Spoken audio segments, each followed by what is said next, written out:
సమరం భవిత ఛానల్ ప్రేక్షకులకు స్వాగతం. ఈరోజు మనం సైబర్ నేరాలకు ఏఐ కోరలు అనే అంశం గురించి తెలుసుకుందాం. ఒకప్పుడు హ్యాకింగ్ అంటే సంక్లిష్టమైన కోడింగ్ తెలిసిన సాంకేతిక నిపుణుల పని. కానీ నేడు ఏఐ పుణ్యమా అని అక్షరం ముక్కరాని వాళ్ళు కూడా సునాయాసంగా సైబర్ దాడులకు తెగబడుతున్నారు.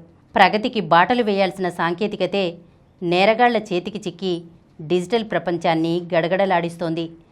రానున్న రోజుల్లో ఏఐ ఆధారిత సైబర్ దాడులు ఏకంగా 400% మేర విజృంభిస్తాయని, 2026 చివరి నాటికి వీటి వల్ల జరిగే నష్టం అక్షరాల 1,00,000 కోట్ల రూపాయలను దాటుతుందన్న అంచనాలు ముప్పు తీవ్రతను వెల్లడిస్తున్నాయి. పటిష్టమైనవి అనుకుంటున్న డిజిటల్ భద్రతా కవచాలు సైతం ఏఐ దాడులను నిరోధించలేకపోతున్నాయి. ప్రస్తుతం మన ముందున్న అతిపెద్ద సవాలు ఇదే. జనరేటివ్ ఏఐ రాకతో ఫిషింగ్ దాడులు సరికొత్త రూపు సంతరించుకున్నాయి. గతంలో వచ్చే స్పామ్ మెయిల్స్లో భాషాదోషాలు ఉండేవి. తద్వారా వాటిని గుర్తించడం సులభమయ్యేది. కానీ ఇప్పుడు ఏఐ సాయంతో అచ్చం అధికారిక మెయిల్స్ను తలపించేలా ఏమాత్రం తప్పులేని సందేశాలను సృష్టిస్తున్నారు. వీటన్నిటికంటే భీతిగొల్పుతున్న అంశం డీప్ ఫేక్ సాంకేతికత.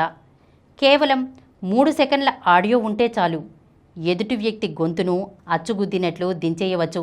కంటికి కనిపించేది నిజం కాదు, చెవికి వినిపించేది సత్యం కాదు అన్నట్లుగా పిల్లల గొంతుతో తల్లిదండ్రులను భయపెట్టి డబ్బులు వసూలు చేయడం, కంపెనీ అధినేతల ముఖాలతో వీడియో కాల్స్ సృష్టించి కోట్లు కాజేయడం వంటివి డిజిటల్ ప్రపంచంలో విశ్వసనీయతను ప్రశ్నార్థకం చేస్తున్నాయి.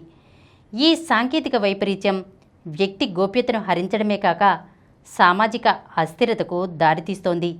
సామాజిక మాధ్యమాల్లో మనం వదిలే సమాచారాన్ని ఏఐ క్షుణ్ణంగా విశ్లేషిస్తోంది.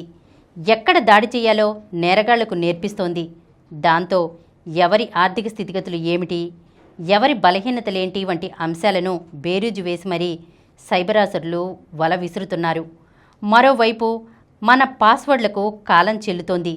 మనుషులు ఊహించలేనంత సంక్లిష్టమైన పాస్వర్డ్లను సైతం ఏఐ అల్గారిథంలు సెకన్ల వ్యవధిలో ఛేదిస్తున్నాయి. రక్షణ గోడలే కూలిపోతున్న తరుణంలో సామాన్యుడి భద్రత గాలిలో దీపమే అవుతోంది. కేటుగాళ్లు ఇప్పుడు ఏఐ చాట్బాట్లను బోల్తా కొట్టిస్తున్నారు. దీన్నే ప్రాంప్ట్ ఇంజెక్షన్ అంటారు. కార్పొరేట్ సంస్థలు వినియోగదారుల కోసం ఏర్పాటు చేసిన ఏఐ వ్యవస్థలకు హ్యాకర్లు మాయమాటలతో కూడిన మలీషియస్ ప్రాంప్ట్స్ ఇస్తున్నారు. ఏఐని తప్పుదోవ పట్టించి సంస్థల రహస్య డేటాను, వ్యక్తిగత వివరాలను బయటపెట్టేలా చేస్తున్నారు. భద్రత కోసం ఏర్పాటు చేసిన సాంకేతికతే దొంగలకు దారి చూపే దివిటీగా మారుతోంది. కేవలం సమాచారం ఇచ్చే స్థాయి నుంచి స్వయంగా నిర్ణయాలు తీసుకుని పనులు చక్కబెట్టే ఏజెంటిక్ ఏఐ దిశగా సాంకేతికత అడుగులేయడం విప్లవాత్మకమైన మార్పు.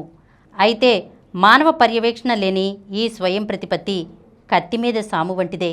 బ్యాంకింగ్, వైద్యం, విద్యుత్ గ్రిడ్ల వంటి కీలక రంగాల్లో ఈ డిజిటల్ ఏజెంట్లు చేసే చిన్న పొరపాట్లు పెను ఆర్థిక నష్టాలకు, భద్రతాపరమైన విపత్తులకు దారితీసే ప్రమాదముంది. దాన్ని తప్పించాలంటే ప్రతి ఏఐ ఏజెంట్కు ఖచ్చితమైన డిజిటల్ గుర్తింపు ఉండడంతో పాటు వాటి ప్రతి కదలికను నిశితంగా పర్యవేక్షించే లాగింగ్ వ్యవస్థ ఉండాలి. ఆటోమేషన్ వేగం కంటే జవాబుదారీతనంతో కూడిన భద్రతే పరమావధిగా కఠినమైన నిబంధనలను, నమ్మకమైన ఫ్రేమ్వర్క్స్ను రూపొందించాలి. ప్రపంచంలోనే అత్యధిక ఇంటర్నెట్ వినియోగదారులు ఉన్న దేశాల్లో భారత్ ఒకటి. అయితే డిజిటల్ భద్రతపై మన దగ్గర అవగాహన చాలా తక్కువ. నిరంతరం మారుతున్న ఏఐ మోసాలను గుర్తించడంలో సామాన్యులు వెనుకబడి ఉన్నారు. బ్యాంకింగ్ వ్యవస్థలు, కీలక మౌలిక వస్తువులపై ఏఐ దాడులు జరిగితే దేశ ఆర్థిక వెన్నెముక దెబ్బతింటుంది. ఈ నేపథ్యంలో సెట్ ఇన్ వంటి ప్రభుత్వ రంగ సంస్థలు, బ్యాంకులు కేవలం హెచ్చరికలతో సరిపెట్టకుండా కృత్రిమ మేధను ఎదుర్కొనే సురక్షిత డిజిటల్ కవచాలను నిర్మించాలి. టెక్ దిగ్గజాలు కూడా తమ ఏఐ టూల్స్ దుర్వినియోగం కాకుండా వాటర్ మార్కింగ్ వంటి భద్రతా ప్రమాణాలను ఖచ్చితంగా అమలు చేయాలి.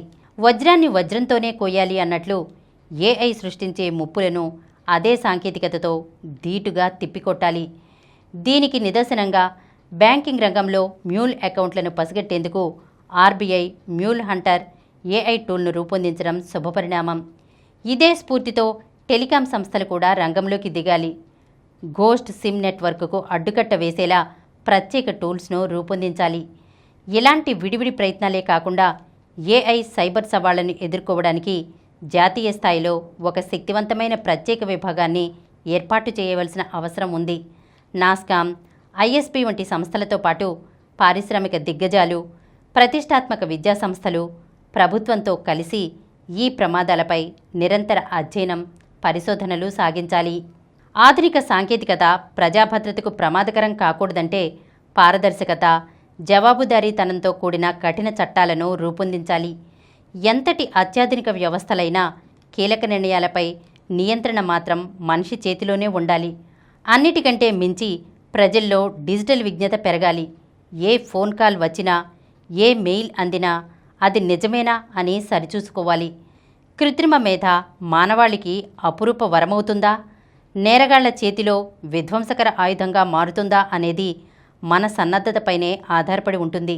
నిమ్మకు నీరెత్తినట్లు వ్యవహరిస్తే మన డిజిటల్ భవిష్యత్తు అంధకారంలోకి జారిపోవడం ఖాయం. ఈరోజు మనం సైబర్ నేరాలకు ఏఐ కోరలు అనే అంశం గురించి తెలుసుకున్నాం కదా. మరొక అంశంతో మళ్ళీ కలుద్దాం. ఈ కార్యక్రమం మీకు ఎంతో నచ్చింది కదా. ఇటువంటి మరిన్ని వీడియోల కోసం అనతి కాలంలోనే 21 కోట్ల వ్యూస్ సాధించిన సమరం ఛానల్స్ సమర్పించు సమరం సైన్స్ వరల్డ్ ఛానల్కు సబ్స్క్రైబ్ చేయండి, లైక్ చేయండి, మీ ఫ్రెండ్స్కి షేర్ చేయండి. అలాగే ప్రక్కనున్న గంట సింబల్ని ప్రెస్ చేయడం మర్చిపోకండి.